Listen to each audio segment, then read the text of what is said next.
The Last Thing He Told Me by Laura Dave. 3 months ago, it was 3 a.m. and Owen was sitting at the hotel bar drinking a tall glass of bourbon, straight. He felt my eyes on him and looked up. "What are you doing down here?" he said. I smiled at him. "I believe that's my question for you," I said. We were staying in San Francisco in a boutique hotel across from the ferry building. There had been a terrible storm.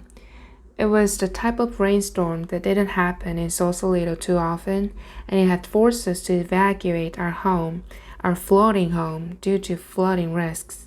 It forced us to take refuge on the other side of the Golden Gate Bridge.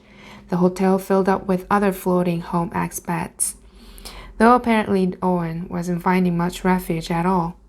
He shrugged. "Thought I'd come downstairs to have a drink," he said. "Do some work." "On what?" I said. I looked around. He didn't have his laptop with him, no papers lying around. There was nothing on the bar at all except his bourbon. "And one other thing." "Want to have a seat?" he said. I sat down on the bar stool next to him, wrapping my arms more tightly around myself. I was chilly in the middle of the night coolness. My tank top and sweatpants weren't much of a match.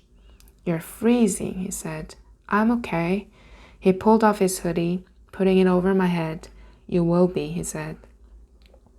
I looked at him and waited. I waited for him to tell me what he was really doing down here, what was worrying him enough that he left our room, that he left me in the bed, his daughter on the pull-out couch. "Work is just a little stressful, that's all. But nothing's wrong, nothing I can't handle." He nodded, like he meant it, but he seemed stressed. He seemed more stressed than I'd seen him before. When we were packing our bags to come here, I found him in Bailey's room, packing up Bailey's childhood piggy bank, putting it in his duffel bag. He looked embarrassed when I saw him and explained that it was one of the first presents he'd gotten her. He didn't want to risk anything happening to it. That wasn't the weird part. Owen was packing up all sorts of sentimental things. Bailey's first hairbrush, family photo albums, and dropping them in his overnight bag. The weird part was that the other thing on the bar, besides his drink, was Bailey's piggy bank. "So if you got it handled, why are you sitting here by yourself in the middle of the night staring at your daughter's piggy bank?" "Thinking of breaking it open," he said, "in case we need the money."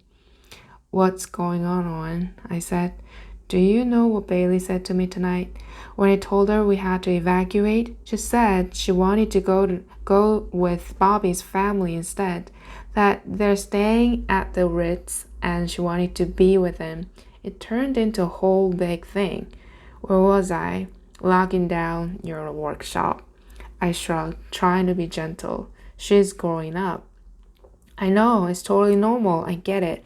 But the strangest thing happened when I told her no," he said. "I watched her stomp after me toward the car, and I just kept thinking she's going to leave me. Maybe it's being a single parent all this time, but just trying to keep the two of us above water. But I don't think I ever fully thought about the fact, or maybe I just didn't let myself." "So that's why you're downstairs looking at her piggy bank in the middle of the night?" "Maybe, or maybe it's just a strange bed," he said. "Can't sleep." He picked up his bourbon, held it near his lips. "When she was a little girl, when we first got to Sausalito, she was scared to walk down the docks. I think it was because the day after we moved in, Mrs. Han slipped and fell, and Bailey saw her almost go down, almost land in the water." "That's terrible," I say. "Yeah, well, for those first couple months, she would make me hold her hand the whole day down the docks, from our front door all the way to the parking lot. And she'd ask as we went, 'Daddy, you're going to keep me safe, right? Daddy, you're going to let me fall? You're not going to let me fall?' It took us like 6.5 hours to get from the front door to the car." I laughed. "It drove me crazy.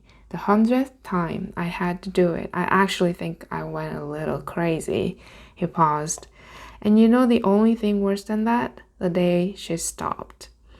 I put my hand on his elbow, held him there, my heart exploding a little at his love for her. There's going to come a time when I won't be able to keep her safe anymore, not from anything. He said, I won't even be able to tell her no anymore. Well, I can relate to that, I said. I can't even tell her no now. He looked over at me, bourbon still in hand, and laughed. He really laughed, my joke breaking his sadness, splintering it for him. He put down his drink and turned toward me. On a scale of 1 to 10, how weird is that I'm sitting here?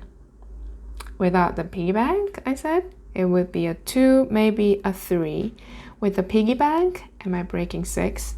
Afraid so. He put the piggy bank on an empty stool and motioned for the bartender. Would you please make my wonderful wife here the drink of her choice, he said, and I'll take a cup of coffee. Then he leaned in, put his forehead against mine. Sorry, he said. Don't be. It's hard, I get it, but it's not happening tomorrow. She's not leaving tomorrow, I said. And she loves you so much. She's never going to leave you completely. I don't know about that. I do. He kept his forehead there, touching mine. I just hope Bailey doesn't wake up and find us gone, he said. If you look outside, you can see the reds.